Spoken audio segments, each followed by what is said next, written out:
everyone, I'm Maria Provenzano from Hallmark Channel's Home and Family, and I am so excited because Christmas in July is one of my all-time favorite Hallmark traditions, and Hallmark Publishing is releasing a brand new book to celebrate this magical time of year. Christmas in Bayberry. You can see the beautiful artwork right here. I have been diving into this, and it's a feel-good Hallmark story set in a charming town. It's a romance between Kate, who is trying to save her family's struggling candle company, and Wesley, who's the financial analyst sent to the small town of Bayberry to assess whether or not the business can survive. And it's over a meal that the two of them get to know each other just a little bit better. But you know what? I think it's the beef stew that really warms their hearts. And you know what's really cool? The beef stew recipe is actually in this book. And you and we're going in the kitchen to make it. So I have all of my ingredients ready to go for our cast iron beef stew, including my cast iron, which I have heating up over here. I have some flour, salt, and pepper, so it's already seasoned.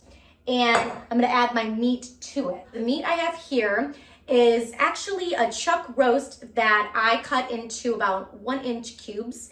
And you can actually have the butcher cut this for you, or you can buy the stew meat that's already pre-cut. But really what you want is something that has a good marbling to it, because that is what is gonna make the meat really tender. So what you do is you toss this to coat the meat evenly with the flour, then add it into our very hot cast iron. The great thing about cast iron is that it cooks things very evenly, and it gets very hot, so you have to be careful, but it's gonna get you that nice sort of crispness on the outside of the meat. So the flour does two things. As you can see, it's coating around the outside. So what that's gonna do is create a really great sort of crust along the outside of the meat, but also the flour is what eventually makes the stew thicken up and makes it really wonderful and luxurious, which is what you want in a stew.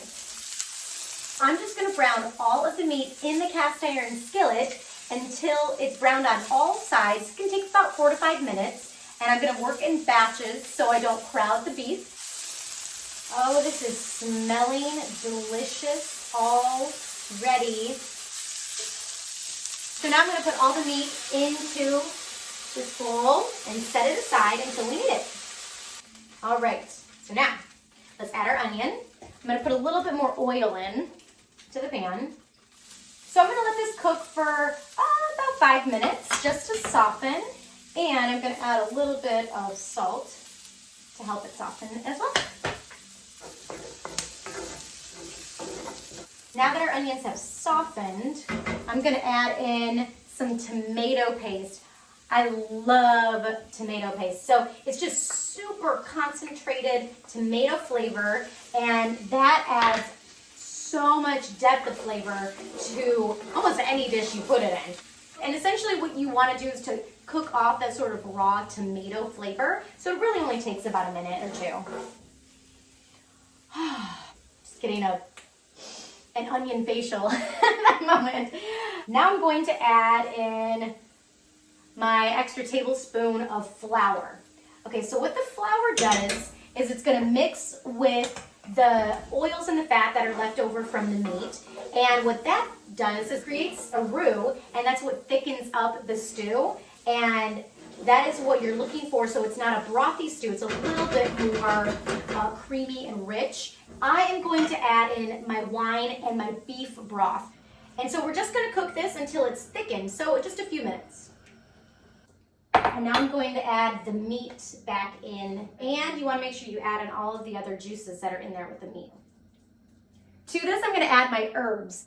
Mix it up a little bit, and we're going to bring it to a boil. We will then reduce it to a simmer. We will let this sit for 1 hour uncovered while it simmers. This has been simmering for an hour. Now I'm going to add in my potatoes, my carrots, and my celery. And I'm also going to add my frozen peas. So this is optional, but I feel like classic beef stew has peas in it. And you know what? I love the little pop of sweetness that it adds in there as well. Everything's in the pot now. And I'm gonna put the lid on and let this simmer for another hour, and I'll stir it occasionally. And I cannot wait to eat it. So it's been an hour and this smells absolutely delicious. I'm so excited to try this.